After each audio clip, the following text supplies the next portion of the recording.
I'm sure you saw the poll in New Hampshire that had you as the leading candidate, leading choice for Democrats. First of all, are you going to run for president? I mean, I'm focused on winning the midterms. I'm running for Congress right now. But I mean, do you see this as something?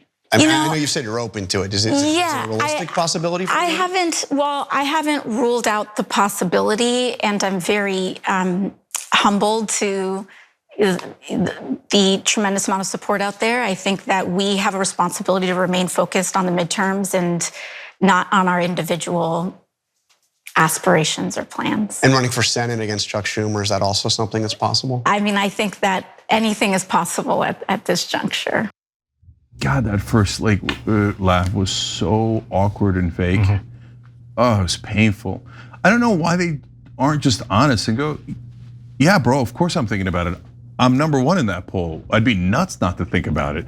And am I thinking of taking Schumer's seat? God, I'd love to take Schumer's seat. Just give me an honest answer. We'd love it if you did. Now, Elliot, there were some good answers in what AOC said. I'll touch on that too. But unfortunately, there was some that I didn't love. Yeah. And others didn't love either. So let's give everybody the full context. Yeah, this is not a fun one, because also in that same interview, AOC did seem to signal a pretty big shift from her 2018 priorities. So let's watch her address some of the comments made by Francesca Hong back in the day, the Democratic Socialist candidate for governor in Wisconsin. What do you make of those controversial statements? I'm sure you've seen. I mean, she's, the Thanksgiving dust up. She says she doesn't, still believe that, but the abolish prisons, abolish police, which is also positions that have been taken by a lot of the progressive candidates who have won. I have a local city councilman that has this saying, "Woke one was crazy." Yeah, so that's earned AOC some pretty mixed reactions. Glenn Greenwald, a friend of the show, was definitely not a fan. He said this new tactic of AOC and her allies to giggle away their past crazy ideas should not be tolerated. Quote, woke wasn't just some harmless, zany moment. It was a sinister movement that destroyed careers and reputations for the smallest thought crimes. It needs a reckoning. And then there was Ryan Grimm, also a friend of the show. And he was a little more forgiving. He said, obviously a reckoning with what happened would be preferable, but that feels unrealistic. More achievable is what AOC is trying to do here. Laugh at how crazy it was and move to talking about the economy. But AOC continued and stated that COVID was the reason why woke one happened. That what's important is that we have to assess what was it. I mean, did the movement go too far with some of those positions? I mean, you briefly supported the idea of defunding the police. Well, I think that during this time and especially during COVID, there was a huge opening of the Overton window. We were shut down. There was some of the highest unemployment rates that we have seen because of those shutdowns. Yeah. And I think that the doors were really open in trying to entertain any and every policy that was going to get us to a better place. And I actually think that the discussions that were had in that time were quite fruitful. And AOC also addressed the criticism that she's been a little too precious with her endorsements. A fellow progressive wrote recently, the headline in The Hill was, "Today's cautious AOC would not have endorsed the AOC of 2018, because you were obviously running against an incumbent." I mean, that's probably correct, right? What's your thinking there? I wasn't endorsed by anybody when I was running. Your friends. Yeah, just some friends. So yeah. I wasn't endorsed by. I don't think I was endorsed by a single elected official when I was running for office. Okay, a lot to unpack there before we continue on. Cenk, any thoughts here? Yeah, lots of thoughts. So we've got a little bit more of what she said that we'll share with you in a second. But first, just to address that last point, that's not true. You were endorsed by a lot of people. I guess we are not relevant anymore. Yeah, none of the elected officials, but just Democrats not only endorsed you, but helped you run your campaign. The same guy who you refused to endorse, Shurkat Chakrabarti, was the founder of Just Democrats and moved to be your campaign manager and helped you win, and you wouldn't endorse him, but he definitely endorsed you. And he it was instrumental in helping you win. DSA endorsed her. I forget if Working Families did. I think they did, and I think that they were helpful on the ground. So now that's a range of people, and so I don't necessarily agree with DSA, but was I happy that DSA endorsed her and helped her? Of course I was, right? I sound like even though I don't agree with DSA, I sound like I'm more appreciative of them than she is. So like, don't phrase it like no one endorsed you. The progressives on the ground and on the airwaves try to help you in so many ways. And she's now cut off all of those people who helped her. And she's got this thing that she's obsessed with, like, I did it all on my own. I distinctly remember, I mean, you guys remember, you saw it on the Young Turks. We covered her 34 times before she won her primary. So it's not about our egos, who cares, but don't diminish the movement that helped to get you in that position, right? So more on that in a minute, but back to the earlier statements. Look, to be fair, the first 5 minutes of the interview, I thought her answers were pretty good. And she talked about, yeah, the economy and the things that make progressives popular, and how, hey, look, when a progressive wins, we should unite around them, right? From in the left of the party, the right of the party, the center of the party, and so great stuff on that. And so I want you to know that as well. So, but when she says woke one was crazy, well, okay, we got to have a conversation about that, because she was proudly woke before, whatever the hell that means, but she was certainly in that category. There's no one can dispute that, right? Picture this, it's 1 a.m., you tell yourself just one more scroll through social media, and suddenly you're spiraling over the latest political dumpster fire. That spiral doesn't just exhaust your mind, it actually spikes your internal body temperature. And when your body stays hot, you can never hit that deep restorative sleep. So the fix, it's not a meditation app, it's your bed temperature. Enter ChiliPad 2.0. It's a water-based mattress topper that gives you total climate control from 55 to 115 degrees. No new mattress, no hassle. It fits right on top, and water is the game changer. A fan just stirs hot air around. ChiliPad uses actively chilled water to pull heat away from your body like a heat exchanger. The new 2.0 has a quieter dock, a washable cover, and a remote that senses when you climb in and fires up your sleep schedule automatically. Sharing the bed? Dual zones let each side pick their own temperature. No subscription, no hidden fees, 2-year warranty, made right here in the USA. Visit www.sleep.me/TYT to get up to $255 off your ChiliPad 2.0 with code TYT. That's www.sleep.me/TYT. Free shipping, free returns, and a 30-night trial. The headlines will still be there in the morning. You might as well wake up ready for them. And so I kind of agree with both Glenn and Ryan. I think Glenn's being a little too harsh, right? I lean a little bit more in Ryan Grimm's direction. But as Ryan said, but then we have to have a reckoning. Young Turks was very clearly on one side of that. We said, look, we think defund the police is not productive. We think it's a bad slogan. We think that, and no one covered police abuse more than we did. That's just an empirical fact. And we were enraged by it. But we didn't think the right answer was framing it so like there'd be no police. And every time the people who chose that slogan and defended that slogan said, it doesn't mean no police. Then why did you call it defund the police? And so we're asking you to do reasonable things that don't make us unpopular. If you mean reform the police, say reform the police. If you mean end the policing, then say end the policing or defund the police. Like, so when I say defund Israel, I don't mean, hey, let's slightly reform our relationship with Israel. I mean, no, not another dollar to Israel. So that's a clear statement, right? So let's be clear about what we mean. And then we got a lot of pushback on that. And on abolishing prisons, we had these huge, long debates.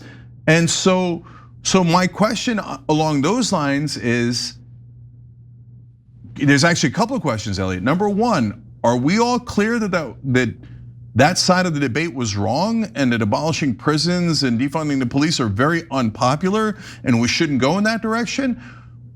Or are people still defending that? And then that leads to question number 2. If people are still defending that, and this is a genuine question, are they livid with AOC today for throwing them under the bus? Right. Or are they now in the position of, well, AOC's our demigod, so if she's changed all of her positions on that, we overnight have also switched our positions. Hopefully, yeah. I don't know. I don't know the answer to that. I mean, I'm more in the DSA camp, and there is a criticism that is prevalent throughout the DSA and people to the left of the DSA, which is a constant worry that social democrats will capitulate to this sort of milquetoast liberal policies whenever they gain power. So I don't think that this interview did any favors for AOC with that subset of people. And definitely as someone who tries to remember that politicians are tools, that you don't need to have like an emotional investment. You don't have to have this sort of cult of personality thing. They are useful insofar as they get the job done. My best case scenario here, and this is maybe cope, but at least my hope is that AOC is actually kind of doing like an inverted version of establishment Democrats, where rather than banging her fist down or like taking a photo holding a baseball bat and trying to act tough and then doing absolutely nothing, she is doing this sort of more tempered down rhetoric to try to appeal to everyday voters, but would still govern according to those original principles. Now, as for some of those other ideas from the DSA, I think, yeah, a lot of that goes down to rhetoric and it's bad marketing. I think there's perfectly valid reasons. It's definitely not what you lead with though, but we live in an age right now with the internet where people are gonna dig that up and it seems like it's forever and it's gonna be taken at face value. So we'll see. I agree, like you were saying, with both Glenn Greenwald too and Ryan Grimm there. I also think it's important to remember the historical context of that time with the Me Too movement, with COVID, with George Floyd. A lot of people were becoming aware of a lot of systemic issues that they weren't previously, and that led to a lot of anger, and that anger, I think, got directed really incorrectly. But I do not understand what's going on with AOC in a lot of this interview. She kept talking even after that last clip,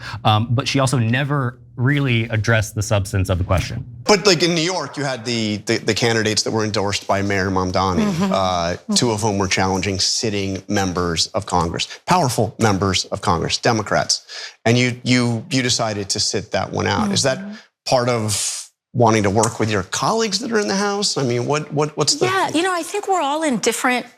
Politics is also a workplace, and we're all in different positions to that. I endorsed, for example, in New York, on the state level, I endorsed a slate of challengers to incumbents in the assembly and in the Senate. And I don't work in state government, which gives me a greater freedom to be able to do that and to assess it. And I'm very grateful, that we now have a progressive movement that is in large enough numbers that. It used to be that you could fit 5 people in a closet, and that was the caucus. And now we've grown into quite a successful movement. Okay, so now the movement's strong enough that you don't need me endorsing it. Yeah. Okay, but wait, how would it make the movement weaker for you to endorse? So basically she's saying, hey, you're on your own. I'm not gonna help you. Yeah. And part of the point of forming Just Democrats was so that people would get inside the gates and open the doors and put down ladders so that others can climb up, not pull up the ladders. So yeah, this AOC would have never endorsed the AOC that ran against Crowley. That's a stone cold fact. And she just told you. She says, well, I mean, Congress is also a workplace. So that means I have to be nice to my coworkers, but your coworkers are establishment pricks. There are enemies who are preventing Medicare for all, who are preventing even things like paid family leave that's sitting at 84%. They're preventing higher minimum wage, getting money out of politics. They're preventing us from extracting ourselves from the wars and from Israel. I don't give a goddamn that they're your coworkers. That's not the relevant part. So, but she's telling you right there, no question. She's saying, yeah, I care more about them than I do about helping progressives who are running in these primaries. I'm gonna be loyal to them. And she said, look, I could endorse in the state assembly races. There's where I have, quote, greater freedom. But who's taking your freedom away? Bernie's in the Senate and Bernie's endorsing everybody and their mother. Ro Khanna's in the House, he's endorsing everybody and their mother. Who's taking your freedom away? Nobody is. No, you're choosing to work with Hakeem Jeffries and the Democratic leadership don't blame it on lack of freedom. And if it's true, then I don't want to vote for someone who's saying, yeah, I'm handcuffed. Vote for me, I'm handcuffed to the Democratic establishment and my colleagues and coworkers. So I told you she cared too much about her colleagues, and there she basically admitted it, right? Yep. And then Elliot, to the earlier point, what was that excuse about, oh, I was woke before because it was COVID? I have no idea what that means. What was that? Like, is that a thing? Like, you were allowed to say things you don't mean during COVID, or we all got crazed during COVID? So and why does it have to do with COVID? The timeline doesn't add up either. Woke began before COVID. Yeah, and you wanted to defund the police because of COVID? And so wait, I just help me understand that. Like, are you saying now that you were like, because she used the word crazy.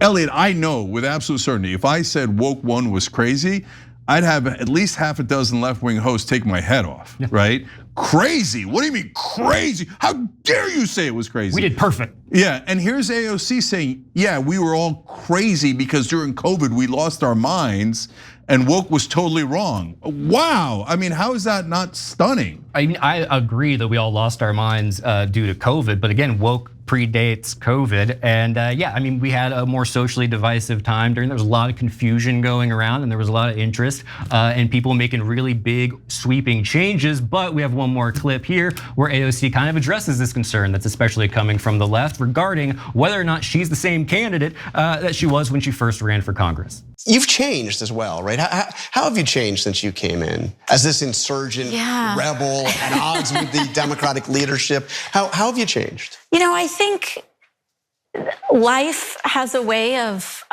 really weathering you and adding to your context and your experience. It humbles you, but it also emboldens you in a lot of ways. And I think it has been the greatest privilege of my life to be able to represent the working people of my congressional district. And I think some of the ways that it's changed me has been to be able to come in with so many aspirations for our country, and then to have the remarkable opportunity to be in the arena and try to make the country a better place, challenges and all. And I love that it's hard. I love that I have to, and I get to engage with people from all across the country, elected officials from all across the country, to try to actually fulfill our dreams to guarantee healthcare to every American.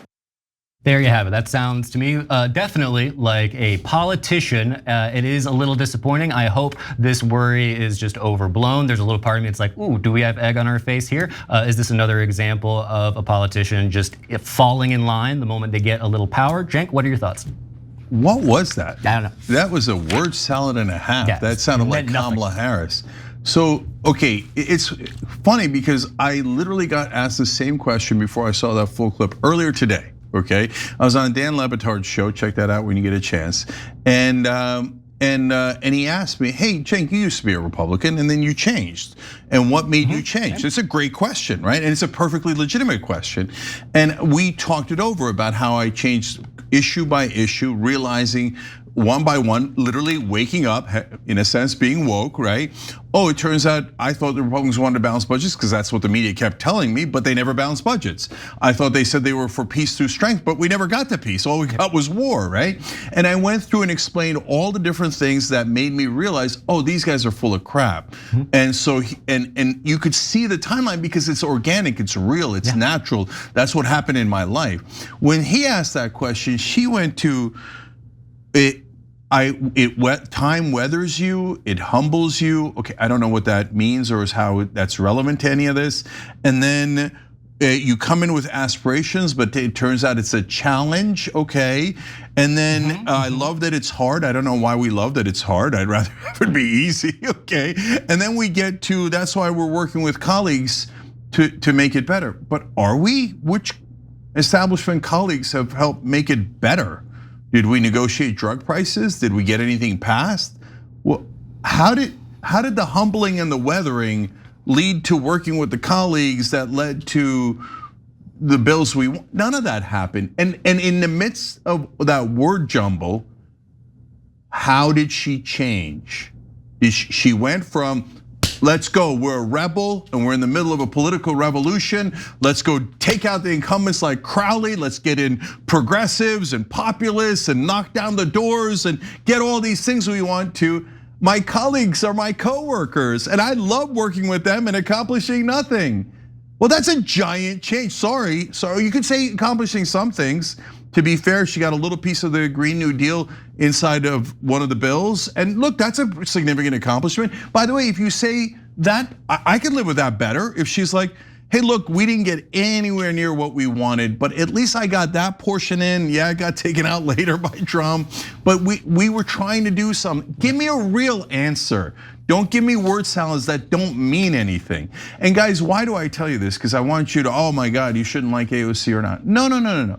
Look, I'm not in the James Carville camp, right? So I disagree with people who want to abolish prisons. I don't want to drive them out of the party. I want to have them stay here because we're all going to work on Medicare for all together. We're going to work on ending the endless wars together. By the way, also when somebody from the right comes and says, hey, let's end the wars, Marjorie Taylor Greene, Joe Kent, etc., other people say, don't work with them. No, on ending the wars, I will work with them. We've got to get united, otherwise we won't be able to. So I'm not trying to push AOC out. I'm not saying boo AOC. I'm just saying that if we go towards a presidential election and you have to choose, be careful in how we choose. Because if we choose someone like Obama, who was amazing at giving speeches, and then he gets in and goes, oh no, I didn't mean systemic change. I meant a tiny amount of change. We won't be able to survive it. No, we need someone who's gonna actually go for big change, systemic change, and mean it. Yeah, I also went from Republican through Libertarian and Democrat, and it's the same thing. Like I can point to times and that punctuated that kind of development rather than what AOC is doing there, which honestly, and I don't mean this as a compliment, kind of reminded me of Kamala when she was on the presidential campaign and when she would do these interviews where you just kind of laugh things off and you're trying to come off charming, but maybe it doesn't really land. My hope is that maybe AOC has a meeting where they talk about this strategy moving forward, because again, I think she's great otherwise. I hope this is a one-off. Every time you ring the bell below, an angel gets his wings. Totally not true, but it does keep you updated on our live shows.